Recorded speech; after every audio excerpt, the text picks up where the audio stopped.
दोस्तों जय आसियान।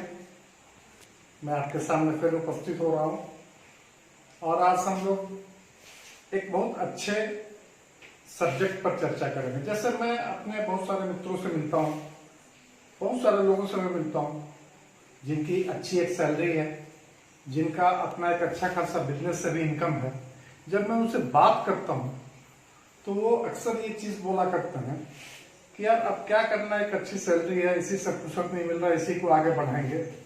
लेकिन मैं एक चीज आपको बता रहा हूं सर कि जितने भी सफल लोग हैं वो सारे के सारे लोग जब उनका सब कुछ अच्छा चल रहा होता है उसी समय वो कोई नया काम को शुरू करते हैं। यानी कोई भी नया काम करने का सबसे सही समय, अगर आपका सब कुछ अच्छा चल रहा है, आप उस समय इस काम को कीजिए। जैसे थोड़ा सा मैं एक उदाहरण दे दूं रिलायंस का। जब विमल शूटिंग इंडिया में टॉप 10 पे था उस समय उन्होंने पेट्रोलियम के बिजनेस में शुरू हाथ डाला, और जब पेट्रोलियम का बिजनेस बिल्कुल बूम था तब उन्होंने एफएमसीजी सेक्टर में इंटर किया। और जब ये तीनों चीज बहुत अच्छे से चल रहा था तो उन्होंने जियो लेके आए और डिजिटल प्लेटफॉर्म को चूज किया और उसमें भी बहुत अच्छी तरह से सफल हुए। यानी जब वो हर काम जब अच्छा चल रहा था उसी समय उन्होंने कोई नया काम को शुरू किया। ये सफल लोगों का लक्षण है सर कि जब आपका सब कुछ अच्छा चल रहा हो तब आप कोई ना कोई नया काम शुरू करें। और मेरा ये अपना व्यक्तिगत अनुभव है और मेरा एक व्यक्तिगत अपना विचार है कि इस आरसीएम बिजनेस को जब आपका सब कुछ अच्छा चल रहा हो उस समय शुरू करने से आप इसके बहुत सारे चैलेंजेस को बहुत आसानी से इसका आप सोल्यूशन ढूंढ लेते हैं, क्योंकि ये बिजनेस 100% कॉपरेशन से चलता है। और कॉपरेशन की बात करूं मैं तो एक बड़ा शानदार सा एक किस्सा मुझे याद आता है। ये किस्सा आप लोगों ने भी कई बार किताबों में भी पढ़ी होगी और सुनी भी होगी। आपने कछुए और खरगोश की कहानी सुनी होगी, लेकिन कछुए और खरगोश की कहानी आपने एक एपिसोड में सुनी है, आज मैं उसका 4 एपिसोड आपको सुनाऊंगा। आपने पढ़ा होगा कि कछुआ और खरगोश में दौड़ होती है और खरगोश तेजी से दौड़ के कुछ देर के बाद, कुछ दूरी तय करने के बाद वो आराम करने लगता है और कछुआ धीरे धीरे चलते हुए जीत जाता है। यही सुनी है। दूसरा एपिसोड इसका है कि जब खरगोश को ये लगता है कि आखिर मैं इतना तेज दौड़ने वाला जानवर और इसमें कछुए से मैं हार गया जो इतना धीरे चलता है, आखिर क्या कारण है। तब उसे लगा कि मैं बीच में जो आराम कर रहा था उसके चलते मैं हारा हूं। तो वो कछुए के पास आया और बोला कि दोस्त हम लोग एक बार फिर से दौड़ेंगे। तो कछुए ने बोला कि ठीक है, कोई बात नहीं।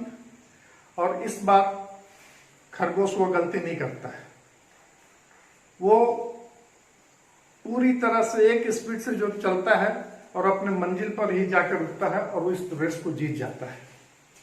अब कछुआ सोचता है कि आखिर यार पहली बार तो मैं जीता था, दूसरी बार खरगोश जीत गया, आखिर मैं अब कौन सा ऐसा तरकीब सोचूं, कौन सा ऐसा चीज करूं कि फिर मैं जीतूं। तो वो खरगोश के पास जाता है और बोलता है कि दोस्त हम लोग एक बार इस रेस को फिर से दौड़ेंगे, लेकिन शर्त यह है कि इस बार रास्ता बदल के दौड़ेंगे। खरगोश तैयार हो गया और इस बार वो रास्ता बदल के दौड़े। खरगोश बहुत तेजी से दौड़ा। दौड़ते दौड़ते अचानक से रास्ते में एक बड़ी सी नदी है। अब खरगोश को तो तैरना आता नहीं था तो किनारे पे रुक गया। कछुआ धीरे धीरे आया, नदी के अंदर उतरा नीचे और उस पार जाके रेस को जीत गया। अब खरगोश ये बैठे बैठे सोच रहा था कि धरती पर सबसे तेज दौड़ने वाला, कछुए से तेज दौड़ने वाला मैं, और मैं कछुए से सिर्फ इस कारण से हार गया क्योंकि मुझे तैरना नहीं आता था। तो वो दोनों मिलते हैं और फिर बोलते हैं कि दोस्त अब ऐसा है कि अब इस रेस को हम लोग फिर से दौड़ेंगे और अब दोनों मिलके इसको पूरा करेंगे। कछुआ बोलता है कि जहां तक धरती पर दौड़ना होगा तो तुम मेरे कंधे पर सवार हो जाना और जब नदी को पार करना होगा तो मैं तेरे कंधे पर सवार हो जाऊंगा और इस तरह से हम लोग दोनों मिलकर इस रेस को जीतेंगे। दोस्तों यही वो बिजनेस है। आप जब तक चल सकते हो चलो।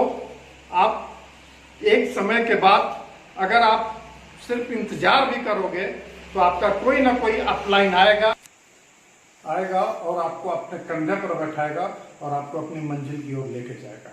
दोस्तों 100% ये बिजनेस कॉपरेशन से चलता है और आपका सबसे सही समय है। अगर आप कुछ भी अच्छा कर रहे हो, आपकी लाइफ बहुत अच्छे से चल रही है, आप उसी समय इस बिजनेस को शुरू करें। मेरी बहुत सारी शुभकामनाओं के साथ जय हिंद, जय आसियान, जय भारत।